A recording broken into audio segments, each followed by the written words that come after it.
It's video with I thrusting need. satellites that orbit the Earth, orbit the Sun, thrust away from the Sun like a grid around the Sun almost, and satellites around the Earth. They'd have to be GPS satellites. We could have them, and I did this on the 12th. with It took me them, a year to figure this out. we would know, like, say we had those around the Earth and the Sun, and we had the Earth grid. I've seen on YouTube that there's monuments that make a grid of the Earth. So with those monuments that grid the Earth, we could have like the monuments satellites relay a signal, a GPS signal of the Earth location, and have it sent to the have it set up a certain way so we know where it come from, so we know the Earth's location and all the moons and planets a certain way. So with that, we would be able to tell the Earth and some of the surrounding moons and planets away from the Earth, slightly away from the Earth. So we get their location, collect data for over 4 years, because we got leap year, so it's going to change. The Earth's rotation is going to change, and the way it tilts on its axis and stuff during its daylight savings time and leap year, we'll collect that data. So it'd probably take about 10 years of data. Then we could run that data through a computer and see run a simulation on a computer. With that simulation, we could figure out if the Earth travels in the same general location through space, which it probably does. I think it has an orbit and rotation that goes around the Sun.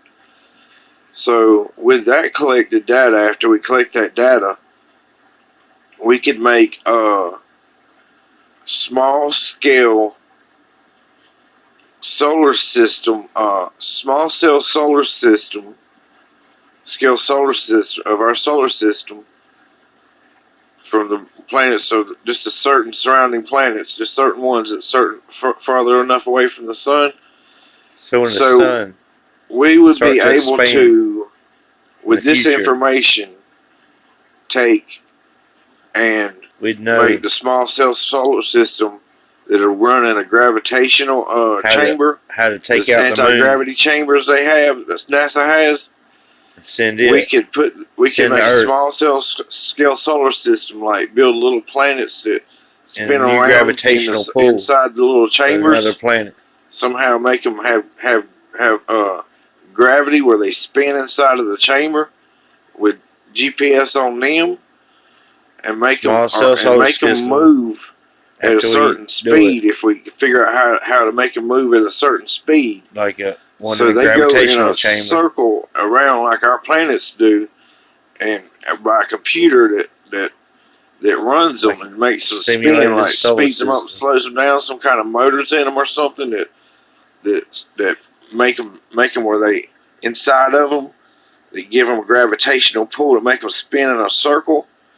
And while those little planets are spinning in the chamber, have them slowed down, because we got that collected. After we get that collected data, we can slow the speed down with computers, so we can actually run a small scale send the moon simulation behind another planet in a gravitational chamber. The moon to send the Earth behind another planet. Planets are moving into gravitational chamber. On the Earth. We can figure out in a gravitational chamber if we were to take the moon out of the equation at certain points in times and just keep running simulations, doing it over and over until we figure out if there's a certain point in time, even at the slow speed, it'll still go in the outcome will come out to be the same.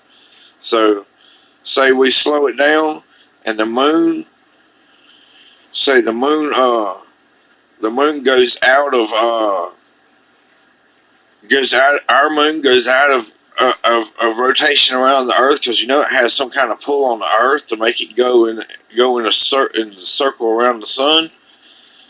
We could figure out how we could take out the moon in the future to send the moon going in a new gravitational pull with another planet to get it further away from the sun when the sun does start to expand in the future, so our kids don't burn up when the sun does start to expand, and we can have biodomes on the planet to keep our kids from burning up on the planet. Great-great-grandchildren, basically. Not our kids, but our great-great-grandchildren.